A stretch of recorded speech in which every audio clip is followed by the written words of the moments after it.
हमारे प्यारे विद्यार्थियों, उत्तर प्रदेश पुलिस का जो री एग्ज़ाम होना है उसके लिए मैंने जीके में मेहनत करना शुरू कर दिया हूं।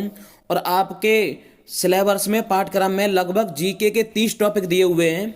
मैं प्रत्येक टॉपिक पर एक एक वीडियो बनाऊंगा। यदि आप ये 300 वीडियो देख लेते हैं तो मैं आपको ये विश्वास दिलाता हूं कि आपके लगभग 30 क्वेश्चन इन्हीं वीडियो से हम निकाल के दिखाएंगे आपको। और आप 10-10, 15-15 मिनट की छोटी छोटी वीडियो होंगी, प्रत्येक वीडियो को देखें। आज हमारा टॉपिक है भारत की प्रमुख भाषाएं। तो पहला क्वेश्चन आपकी स्क्रीन पर लिखा हुआ है, संविधान की 8वीं अनुसूची में मूलतः कितनी भाषाएं शामिल थीं? जब हमारा संविधान बनके तैयार हुआ था उस समय हमारे संविधान की 8वीं अनुसूची में 14 भाषाएं शामिल थीं, लेकिन वर्तमान समय में हमारे संविधान में टोटल 22 भाषाएं शामिल हैं। चलिए अगला क्वेश्चन देखते हैं। भारत के संविधान द्वारा कितनी भाषाएं स्वीकृत हैं?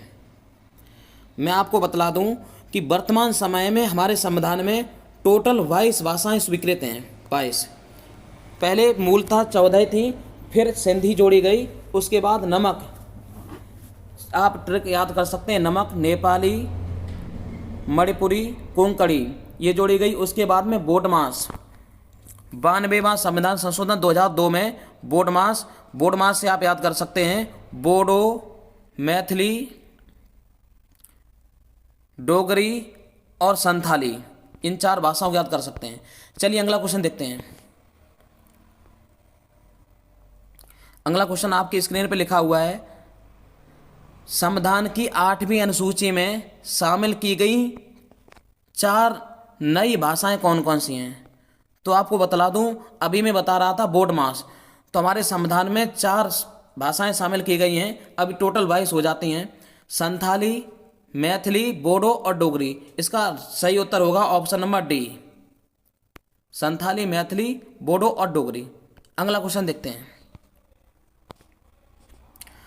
भारतीय भाषाओं को कितने प्रमुख वर्गों में बांटा गया है? जो हमारे भारत की भाषाएं हैं उन्हें कितने वर्गों में बांटा गया है, ये क्वेश्चन दिया हुआ है। हमारे भारत में 4 भाषा परिवार हैं मुख्य रूप से। सबसे बड़ा भाषा परिवार का नाम है भारोपीय, जिस परिवार को सबसे ज़्यादा बोला जाता है उसका नाम भारोपीय है। और सबसे कम बोला जाने वाला भारत में भाषा परिवार है चीनी तिब्बती। 2 भाषा परिवार हमारे भारत में और हैं, एक का नाम है द्रविड़, एक का नाम है आस्ट्रिक। चलिए इस क्वेश्चन का उत्तर सही क्या होगा? 4 भाषा परिवार हमारे भारत में, कितने? 4। अगला क्वेश्चन देखते हैं, निम्न में से किस समूह की भाषा को भारत में सबसे अधिक लोग बोलते हैं? तो किस भाषा परिवार को सबसे अधिक लोग बोलते हैं? तो मैंने अभी आपको बताया भारतीय आर्य भाषा। राइट उत्तर इसका क्या होगा? भारतीय आर्य भाषा परिवार। इसे हम भारोपीय परिवार भी कहते हैं। चलिए अगला देखते हैं हम। भारत में सबसे कम बोला जाने वाला भाषा समूह कौन सा है? तो मैंने अभी आपको बताया था चीनी तिब्बती। तो भारत में सबसे कम बोला जाने वाला भाषा परिवार कौन है? चीनी तिब्बती। अगला क्वेश्चन देखते हैं,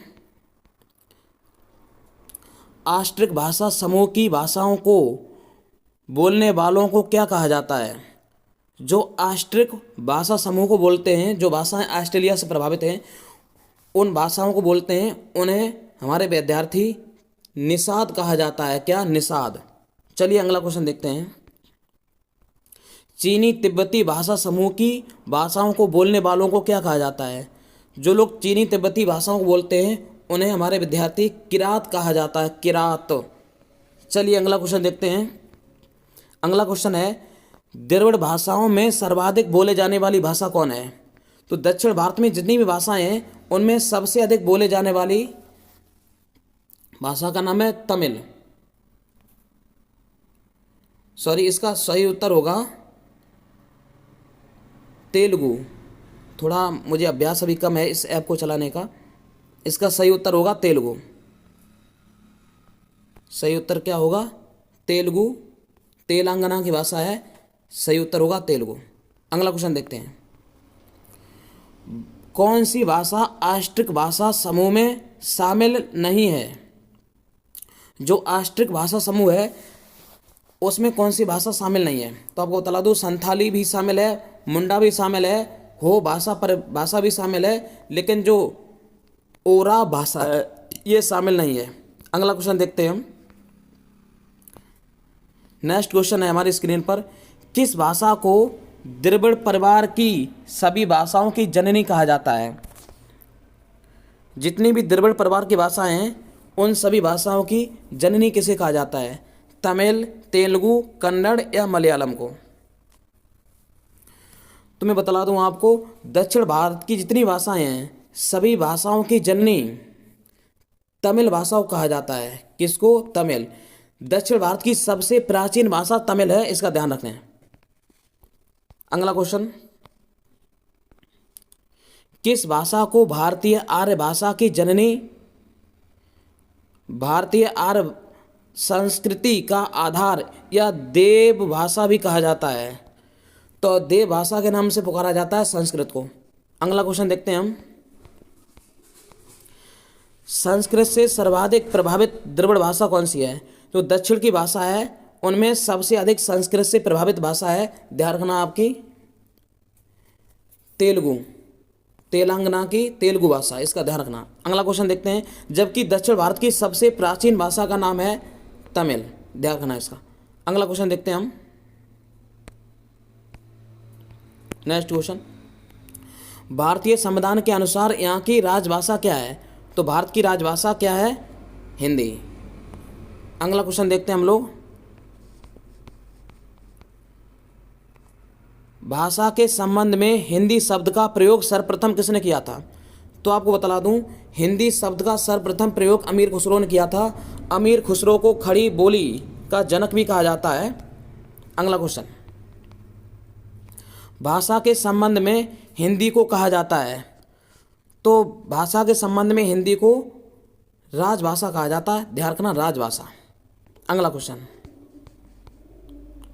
राजभाषा आयोग के अध्यक्ष कौन है? हमारे संविधान के अनुच्छेद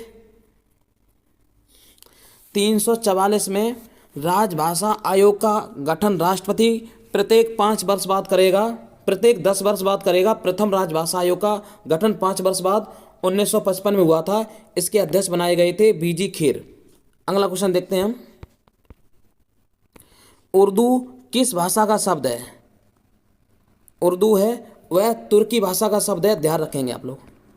अगला क्वेश्चन, मुगल काल में किस भाषा को रेख्ता कहा जाता था? रेख्ता, तो मुगल काल में उर्दू को रेख्ता कहा जाता था, ऑप्शन ए सही होगा। अगला क्वेश्चन, मुगल काल की राजकीय भाषा कौन थी? तो मुगल काल की राजकीय भाषा फारसी थी, ध्यान रखेंगे, फारसी।